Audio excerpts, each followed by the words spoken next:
Hello friends, welcome आप सभी का सीआर क्लासेस में। आज हम लोग पढ़ेंगे DElEd fourth semester. DElEd fourth semester का सब्जेक्ट ये है, विषय देखिए आरंभिक स्तर पर भाषा एवं गणित के पठन लेखन क्षमता का विकास। यहाँ पे ये जो पेपर है वो पहला पेपर होगा, प्रथम प्रश्न पत्र। ये कौन से जो क्वेश्चन है, अति लघुत्तरी बहुविकल्पीय प्रश्न है। कौन से क्वेश्चन है? बहुविकल्पीय प्रश्न। यहाँ से देखते हैं कि राजन सीरीज डीएलएड चतुर्थ सेमेस्टर। यहाँ से देखिए पहला क्वेश्चन कि गुण को जिस राशि में गुणा किया जाता है उस राशि को क्या कहते हैं? तो उस राशि को कहते हैं गुणक। नेक्स्ट क्वेश्चन, यहाँ से देखिए नेक्स्ट क्वेश्चन ये रहा, 9687 में 9 का स्थानीय मान क्या है या 9 का स्थान क्या है? यहाँ से देखते हैं। ऐसे ही तो हम लोग कहते हैं कि इकाई, दहाई, सैकड़ा और हजार। अब ये कह रहा है कि 9 का स्थान बताइए, तो 7 होगा इकाई, 8 होगा दहाई, 6 होगा सैकड़ा और 9 होगा हजार। तो इसका ऑप्शन कौन सा है? तो इसका राइट आंसर होगा हजार। हजार कौन सा है? Option A. नेक्स्ट क्वेश्चन 3, मोर शब्द का समानार्थी शब्द क्या है? तो मोर शब्द का समानार्थी है सिखी। मोर का समानार्थी क्या है? सिखी, या मोर का पर्यायवाची सिखी। नेक्स्ट क्वेश्चन है, गणित की मूल संक्रियाएं हैं। तो हम लोग जो गणित पढ़ते हैं इसकी मूल संक्रियाएं कितनी हैं? तो गणित की मूल संक्रियाएं हैं 4। कैसे? तो हम बताते हैं। यहाँ से देखिए जोड़, कौन कौन सी हैं? जोड़, घटाना, गुणा और भाग। गणित की संक्रियाएं कितनी हैं? 4। कौन कौन सी? जोड़, घटाना, गुणा और भाग। नेक्स्ट क्वेश्चन, इसका ऑप्शन नंबर बा है। इसका ऑप्शन नंबर क्या है? बा। नेक्स्ट क्वेश्चन देखिए 5, मातृभाषा है। तो मातृभाषा कौन सी है? अंग्रेजी है कि हिंदी है या गणित है या संस्कृत है? तो हमारी मातृभाषा कौन सी है? हिंदी। यहाँ से देखिए नेक्स्ट क्वेश्चन 6, बालकों की प्रथम पाठशाला है। तो ये जो बालक है इनकी प्रथम पाठशाला किसे माना जाता है? बालक क्या? जब हम लोग भी छोटे रहे होंगे, हम लोग भी बालक रहे होंगे, तो हम लोगों की प्रथम पाठशाला क्या रही होगी? हम लोग जब बचपन में थे तो सीधे स्कूल या आंगनवाड़ी में तो पहुंच नहीं गए होंगे, पहले घर पे रहे होंगे ना। तो जो हमारा बालकों की प्रथम पाठशाला है वो क्या होती है? परिवार में रहे होंगे, घर में रहे होंगे। हिंदी का संबंध किस लिपि से है? तो हिंदी किस लिपि से में लिखी जाती है? देवनागरी लिपि में। और पंजाबी गुरुमुखी लिपि में। और इंग्लिश रोमन में लिखी जाती है। यहाँ से देखिए क्वेश्चन, हिंदी शिक्षक, जब भी हिंदी शिक्षक शिक्षण कार्य करता है तो उसे क्या कराना चाहिए?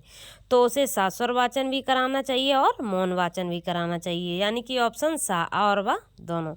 यहाँ से देखिए नेक्स्ट क्वेश्चन 9, पद शिक्षण में क्या आवश्यक है?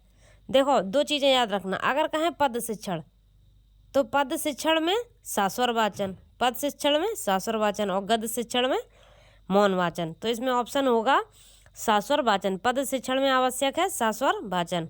ऑप्शन आ, 9 का ऑप्शन आ। क्वेश्चन नंबर 10, प्राथमिक स्तर के बालकों के लिए शिक्षण के लिए क्या आवश्यक है? तो जो प्राथमिक स्तर के बच्चे होते हैं, जैसे 1 to 5 वाले, अब इनके लिए क्या आवश्यक है? इन बच्चों को तो हम लोग सास्वर पढ़ाते हैं। कैसे पढ़ाते हैं? सास्वर के साथ। ये नहीं है कि उनसे कहते हैं कि बिल्कुल मन मन में पढ़ो, ये तो नहीं कह सकते हैं। बच्चों को हम पढ़ाएंगे, उनसे दोहरवाएंगे, तभी तो वो बच्चे पढ़ेंगे अच्छे से। तो इसका ऑप्शन होगा 10 का होगा आंसर आ। क्वेश्चन नंबर 11, अब ये कह रहा है पूर्व माध्यमिक कक्षाओं में तो हिंदी शिक्षण कराना चाहिए। जो पूर्व माध्यमिक है 6 से 8 तक के बच्चों को अगर हम चिल्लवा के पढ़ेंगे तो बहुत तेज़ आवाज़ आएगी, क्योंकि वो बड़े बड़े बच्चे होते हैं, उनकी आवाज़ भी बहुत तेज़ होती है। तो उन्हें कैसे पढ़ाएंगे? उन्हें पढ़ाएंगे मौन वाचन। उनसे कहेंगे धीरे धीरे पढ़ो, स्लो पढ़ो या मन मन में पढ़ो। तो पूर्व माध्यमिक कक्षाओं में तो हिंदी शिक्षण कराना चाहिए। कैसे कराना चाहिए? मौन वाचन द्वारा। 11 का बी। नेक्स्ट क्वेश्चन देखिए 12, कि गद्य पाठों का शिक्षण मुख्य रूप से किस वाचन द्वारा होना चाहिए? अभी मैंने क्या बताया था, अगर कहें पद तो सास्वर वाचन, और अगर कहें गद्य, क्या कहें? गद्य तो मौन वाचन। यहाँ से देखते हैं इसका आंसर क्या होगा, मौन वाचन। नेक्स्ट क्वेश्चन देखिए 13, मौखिक अभिव्यक्ति में कौन सी विधि उचित नहीं है? तो जो मौखिक अभिव्यक्ति है उसमें कौन सी विधि उचित नहीं है, पूछ रहा है। नहीं है तो मौखिक में कविता का पाठ भी करते हैं, सास्वर वाचन भी करते हैं, संवेद वाचन भी करते हैं। क्या नहीं कर सकते हैं? मौन वाचन। जब मौखिक विधि है तो हम मुख द्वारा पढ़ाएंगे, तो मौखिक विधि में कौन सा है? मौन वाचन। मौन वाचन नहीं है। नेक्स्ट क्वेश्चन देखिए 14, मौखिक आत्म प्रकाशन का आधार नहीं है। ये मौखिक आत्म प्रकाशन का आधार कौन सा नहीं है, तो वो है मौनवाचन। यहाँ से देखिए नेक्स्ट क्वेश्चन 15, हिंदी किस लिपि से संबंधित है, तो हिंदी देवनागरी लिपि से संबंधित है, पंजाबी गुरुमुखी से और अंग्रेजी रोमन से। वर्णों के समूह को क्या कहते हैं, तो वर्णों के व्यवस्थित समूह को वर्णमाला कहते हैं। वर्णों के समूह को क्या कहते हैं, वर्णमाला। नेक्स्ट क्वेश्चन 17, हिंदी वर्णमाला में मूल रूप से कितने वर्ण होते हैं। जो हम लोग हिंदी वर्णमाला पढ़ते आए हैं कक्षा 1 से, तो इसमें वर्ण कितने होते हैं, तो इसमें 52 मूल रूप से वर्ण होते हैं। अब देखेंगे क्वेश्चन नंबर 18, स्पर्श व्यंजन नहीं है, तो ये जो का, चा, ट, ता, पा ये हैं, ये सब कौन से हैं, स्पर्श व्यंजन। कितने हैं स्पर्श व्यंजन, कितने हैं, 25। तो का भी है, चा भी है और पा भी है, तो अगर स्पर्श व्यंजन नहीं है तो वो कौन सा है, या ऑप्शन नंबर द। क्वेश्चन 18 का ऑप्शन द। 19 क्वेश्चन देखिए, पा वर्ग का उच्चारण स्थान है।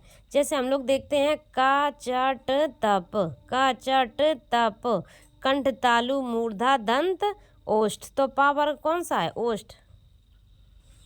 यहाँ से देखिए क्वेश्चन नंबर 20, ज्ञा वर्ण किन दो वर्णों के मेल से बना है, तो देखो ज्ञा किन दो वर्णों के मेल से बनना होता है, गा प्लस या के, या गा प्लस इंग्या के, या जा प्लस इंग्या के, या जा प्लस यहाँ के।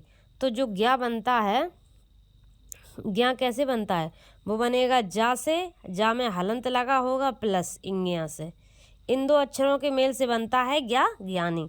तो ऑप्शन क्या है, ऑप्शन सा सही है। क्वेश्चन नंबर, यहाँ से देखिए क्वेश्चन नंबर 20 का आंसर है सा।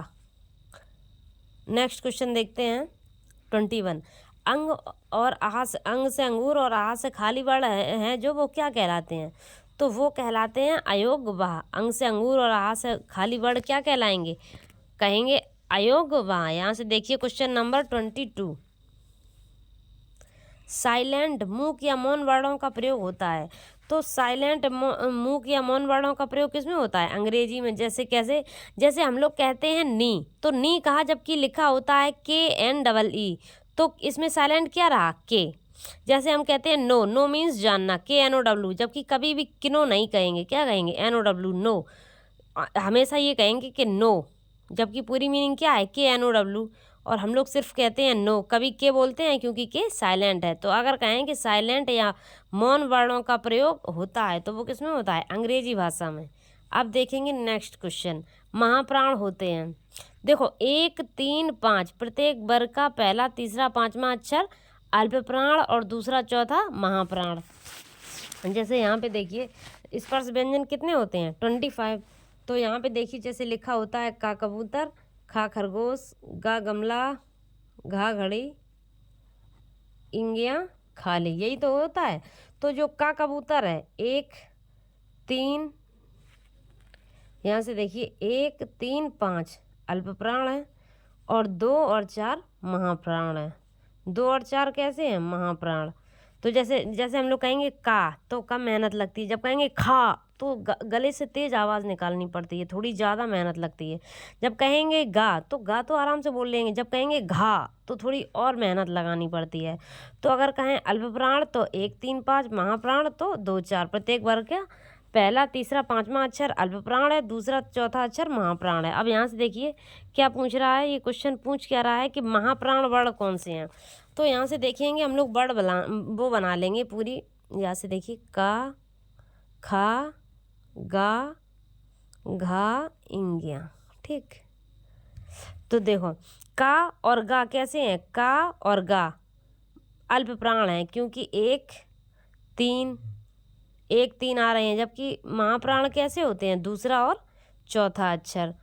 तो यहाँ से देखिए का, गा नहीं है। अब देखिए चा, छा और जा। अब देखेंगे हम, जो चा है वो 1 है, छा है वो दूसरा है, जा है वो तीसरा है। इसमें क्या कहा, महाप्राण, और महाप्राण हमें पता है कि दूसरा और चौथा होता है, जबकि दूसरे ऑप्शन में क्या है, चा और जा, चा और जा पहला और तीसरा, तो ये भी नहीं है ऑप्शन। अब देखेंगे नेक्स्ट, अब ये मिल गया, देखो ये मिल गया खा और घा, क्योंकि प्रत्येक वर्ग का दूसरा और चौथा अक्षर क्या होगा, महाप्राण। तो महाप्राण कौन सा है, का है, गा है नहीं है, चा है, जा है नहीं है, खा है, घा है बिल्कुल।